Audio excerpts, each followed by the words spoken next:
qaysi elning ma'murligini bilmoqchi bo'lsang, o'sha elning bozoriga bor degan naql bor shartda. Shu naqlga amal qilgan ijodiy guruhimiz Hazorasp bozoriga tashrif buyurdi. Shunda biz Hazorasbning hunarmandlar yurti ekanligiga yana bir karra ishonch hosil qildik.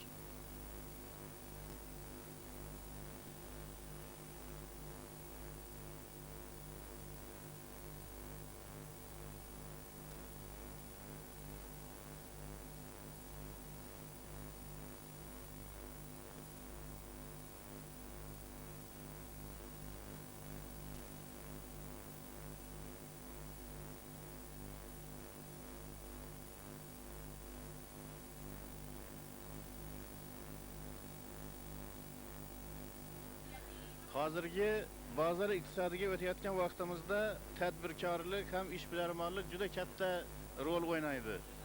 Hazorasbning mana bozorini aylanib biz mana shu tadbirkor, hunarmand kishilar o'rtasida turibmiz.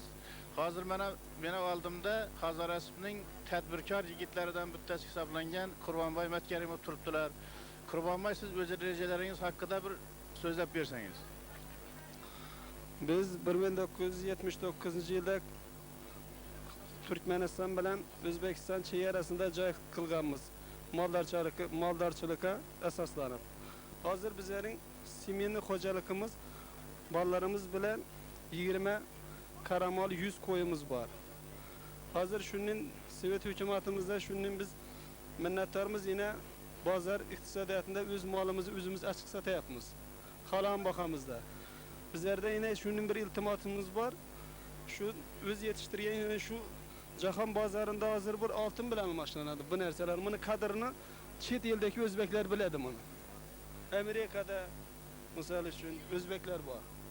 Qarang, shular hozir biz jahon bozorina chiqishga bizga sharoit bersalar. Nima uchun biz Hazorasda sotishimiz, Hazorasda, Xorazmda, O'zbekistonda giyishiga, Amerikadan giysin, Yaponiyadan giysin, Turklar, Turkiyadan giysin, o'zbeklar. Bu bizning milliy urfimiz, urf odatimiz ku bu.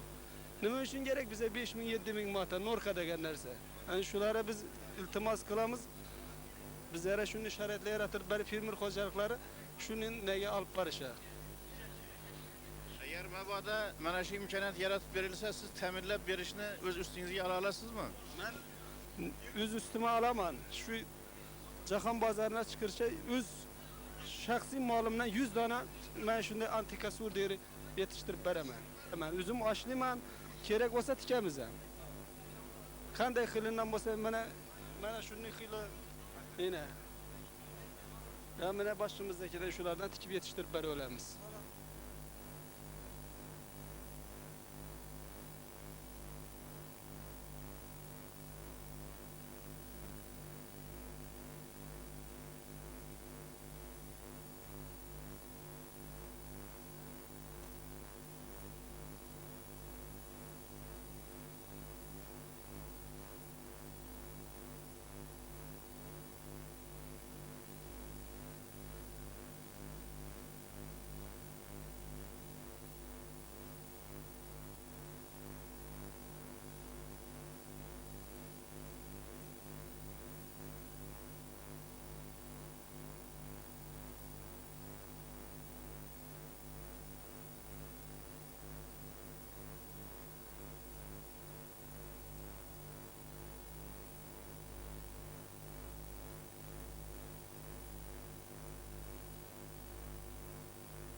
Sharif Murodovich, mana biz 3 kun davomida Hazorasbning tarixi, buguni bilan imkon darajasida tanishdik. Endi rayonning kelajakki istiqboli qanday?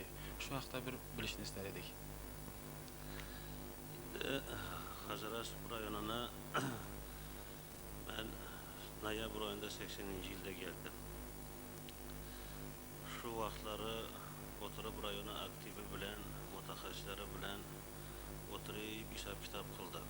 Nima iş kılsak rayonun iktisadını götürüş mümkün, geleceğini parlak kılış, şu meseleleri oturup məsləhət kılıp planlaştırıp aldık.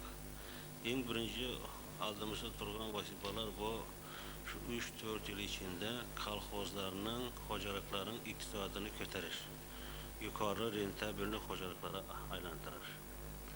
İkinci növbette durğan meselesimiz şu hocalıklarının iktisadını götürüp yukarı rentabilni hocalık kılıp şu arkalı sosyal meselelerini hal kılış meselesi bu asası koygan edik. Üçüncü bu Hazarasp rayonu en vilayetimizde en zich ahalisi yerleşken rayon. Şunun için buralarını iş bilen temin kılış, yeni işçi orunları teşkil kılış meselelerini koyduk. Asası birinci növbette şu üç meselelerini planlaştırıp əmələ aşırışa hareket kılmaya kıradı.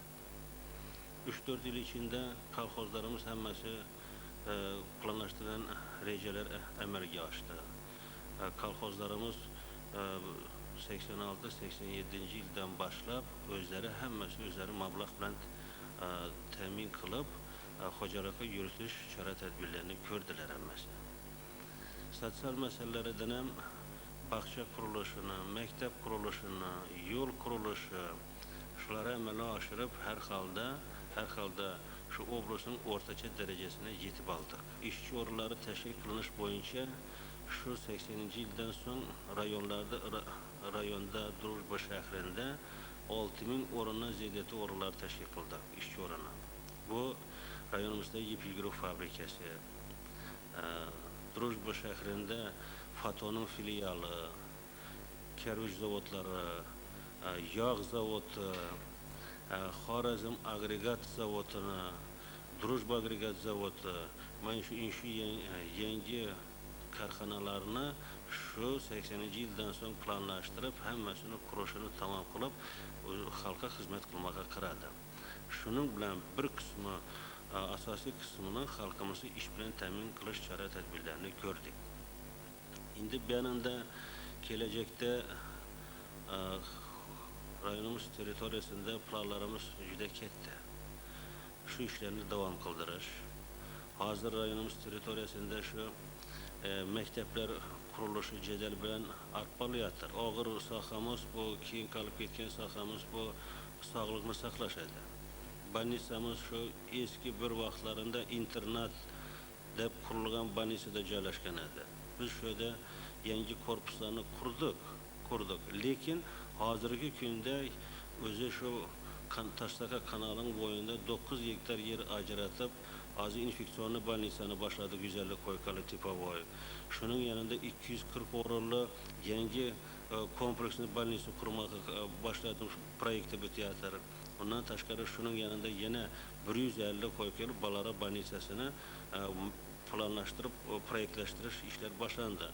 Umuman şöyle bir katta bir kompleks kılıp atrafını boğa kılıp Taştaka'nın boyunda şöyle bir şunu kompleks kılıyatırmış. Şu işlerini əməlgə aşırmağa qaradık. Bundan tashqari hazır indi umuman rayonun teritoriyasında yerlerini açıp olduk.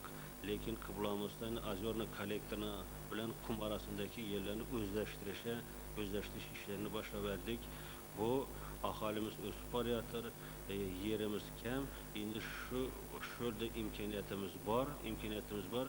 Şuradan her kolxoza kemide bir 500-600 hektar yer koşup, onların dekançılık kıladan yerlerini özleştiriş çara tedbirini görüyatırmız. Kadriyatlık bu arasında işlerine əmələ aşırıyatırmız. Kabristanlara juda katta etibar beriyatırmız. Katta hamma Irakdagi kabristanları yangi devorlar bilan o'rab oldik. Eski naqshda meçit meselelerini Kerva qishlog'ida şu meçit kuruldu. Hazır özü katta kabristanımızda Şabir kabristanımızda merkezi meçit kuruyatırmız. Şöyle şunun yanında yine ondan tashqari şu yaşlarımızı şu okuydan, terbiyeden imkaniyetlerim yaratıp vermektamiz. bu işleri devam kıldıramiz.